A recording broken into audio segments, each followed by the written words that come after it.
أعوذ بالله من الشيطان الرجيم بسم الله الرحمن الرحيم وبه نستعين وهو خير الناصر ومعين أما بعد فقد قال الله تبارك وتعالى في كتابه الكريم وقوله الحق بسم الله الرحمن الرحيم قل أعوذ برب الفلق من شر ما خلق ومن شر غاسق إذا وقب ومن شر النفاثات في العقد ومن شر حاسد إذا حسد صدق اللہ العلی العظیم۔ ناظرین کرام السلام علیکم ورحمۃ اللہ وبرکاتہ۔ اس سے پہلے ہم نے آپ کی خدمت میں سورہ فلق کی فضیلت اور اس کے مطالب بیان کیے تھے۔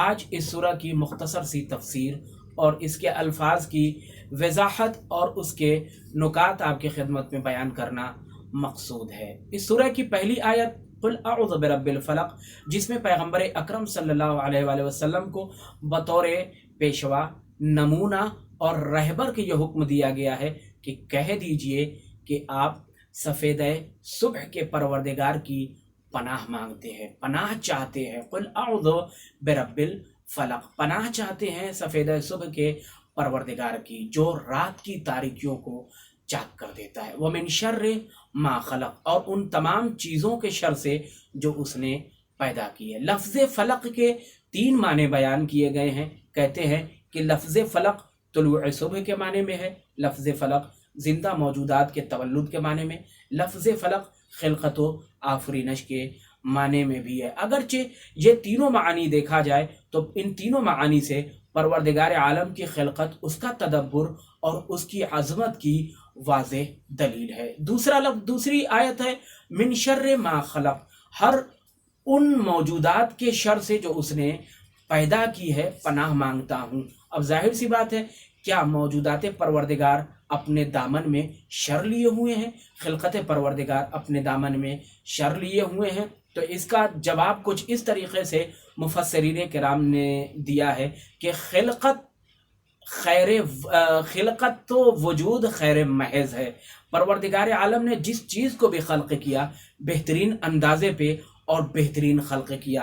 آواز آئی الذی احسن کل شیء خلقا، وہی خدا جس نے جس چیز کو بھی پیدا کیا بہتر اور زیادہ سے زیادہ اچھا کر کے پیدا کیا۔ شر کب آتا ہے؟ شر اس وقت آتا ہے جب اس کی موجودات اس کے پیمانے سے، قوانین آفرینش سے منحرف ہو جائے، قوانین خلقت سے منحرف ہو جائے اور معینہ راستے سے الگ ہونے لگے۔ مثلا جانوروں کے اندر ڈنک یا ان کے دانت جو دفاعی حربے کے لیے ہے، اگر وہ چیزیں اپنے دوست کے لیے استعمال ہونے لگیں تو اس کا مطلب یہ ہے کہ وہ شر ہے، مگر وہ چیز جس چیز کے لیے خلق کی گئی ہے اس میں استعمال ہوں تو وہ خیر محض کہلائے گی۔ اس کے بعد وَمِن شَرِّ غَاسِقٍ اِذَا وَقَبَ، غاسق کہتے ہیں رات کی تاریکی، رات کی ظلمت کو، جو آدھی رات کے وقت ہوتی ہے اس ظلمت کے معنی میں ہے۔ اور غاسق کہا جاتا ہے یا تو حملہ کرنے والا شخص ہے یا ہر وہ شریر موجود ہے جو حملہ کرنے کے لیے رات کی تاریکی سے فائدہ اٹھاتا ہے، کیونکہ نہ صرف درندے اور ڈنک مارنے والے جانور ہی رات کے وقت اپنے بلوں سے نکلتے ہیں، بلکہ تمام شریر و ناپاک اور پلید افراد بھی اپنے برے مقاصد کو انجام دینے کے لیے رات کی سیاہی کا سہارا لیتے ہیں اور باقاعدہ اس رات کی سیاہی میں حملہ کرتے ہیں، رات کی تاریکی میں حملہ کرتے ہیں۔ وقب بروزن شفق، وقب تقریباً گڑھے اور خندق کے معنی میں ہے۔ نفاسات کسے کہتے ہیں؟ نفس بروزن حبس کے اصل میں تھوڑی سی مقدار میں تھوکنے کے معنی میں ہے، اور چونکہ یہ کام پھونک مارنے کے ساتھ انجام پاتا ہے لہذا نفس یا نفخ پھونکنے اور دم کرنے کے معنی میں بھی آئے۔ لیکن بہت سے مفسرین نے نفاسات کی جادوگر عورتوں سے بھی تفسیر کی ہے، اور فخر رازی کہتے ہیں کہ عورتیں مردوں کے دلوں میں اپنی محبت کی نفوذ کی بنا پر تصرف کر لیتی ہیں۔ ظاہر سی بات ہے بعض نے نفاسات کی نفوس شریرہ یا وسوسے پیدا کرنے والی جماعتوں کے ساتھ کیا ہے تفسیر کی ہے، جو اپنے مسلسل پروپیگنڈوں کے ذریعے پختہ ارادوں کی گروہوں کو کمزور کر دیتے ہیں۔ بعید نہیں کہ یہ آیت ایک عام اور جامع مفہوم رکھتی ہو جو ان تمام معانی کو شامل ہو، یہاں تک کہ سخن چینی کرنے والے، چغل خوروں کی باتوں کو بھی شامل کیا گیا ہے جو محبت کے مراکز کو سست اور کمزور بنا دیتے ہیں۔ اس کے بعد کہا گیا وَمِن شَرِّ حَاسِدٍ اِذَا حَسَد، تمام حسد کرنے والوں کے شر سے جب وہ حسد کرے۔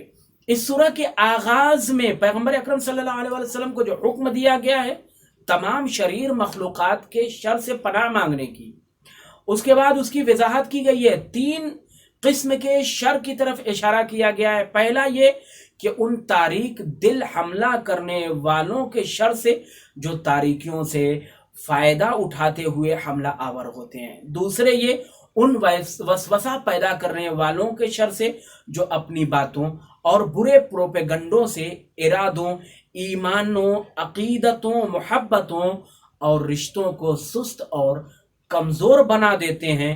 تیسرا کیا ہے؟ حسد کرنے والوں کے شر سے جب کیا ہے وہ حسد کرتے ہیں۔ ظاہر سی بات ہے حسد ایک قبیح ترین گناہ ہے جس کے بارے میں انشاءاللہ ابھی بیان کیا جائے گا، لیکن اس سے پہلے اس بات کی طرف اشارہ کیا جائے کہ اس آیت میں پیغمبر اکرم صلی اللہ علیہ وآلہ وسلم کو حکم دیا گیا ہے کہ جادوگروں کے جادو سے پناہ مانگا جائے۔ تو سوال پیدا ہوتا ہے کیا جادوگروں کا جادو پیغمبر اکرم پر اثر انداز ہو سکتا ہے یا نہیں؟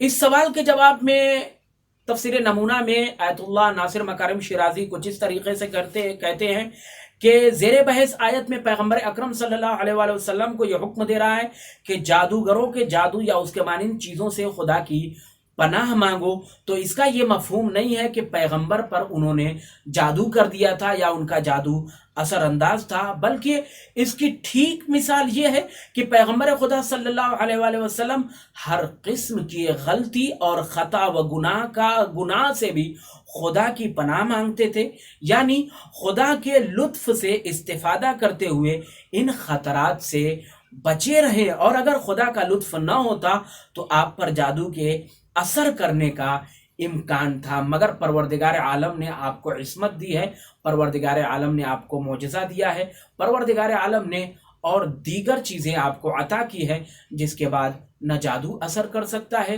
نہ جادوگر آپ کو آپ کے مقصد میں کامیابی سے روک سکتے ہیں، جیسے کہ پہلے حصے میں ہم نے آپ کے سامنے اس سلسلے میں جواب دے چکے ہیں۔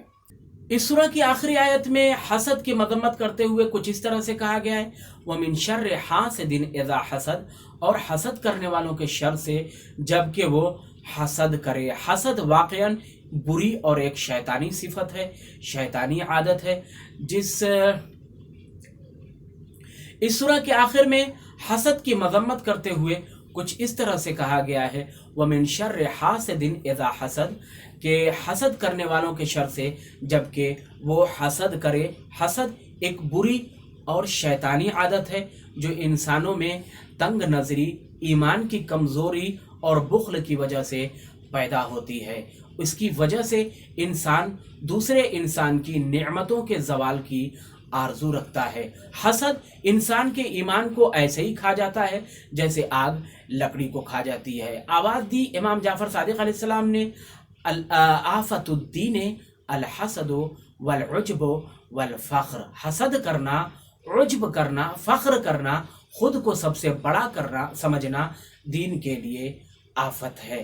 حسد کی وجہ سے حسد کرنے والا پروردگار عالم کی حکمت پر اعتراض کرتا ہے اور یہ کہتا ہے کہ پروردگار عالم نے اسے کیوں نعمتوں سے نوازا ہے، یہاں تک کہ حسد کی مذمت کے لیے یہی کافی ہے کہ ایک بھائی نے دوسرے بھائی کو حسد کی وجہ سے قتل کر دیا، یعنی قابیل نے حابیل کو حسد کی وجہ سے قتل کر دیا تھا۔ حسد کرنے والے پیغمبر اکرم اور انبیاء کی راہ میں رکاوٹیں ڈالتے تھے، اس لیے پروردگار عالم نے کہا کہ حسد کرنے والوں کے شر سے خدا کی پناہ مانگیے۔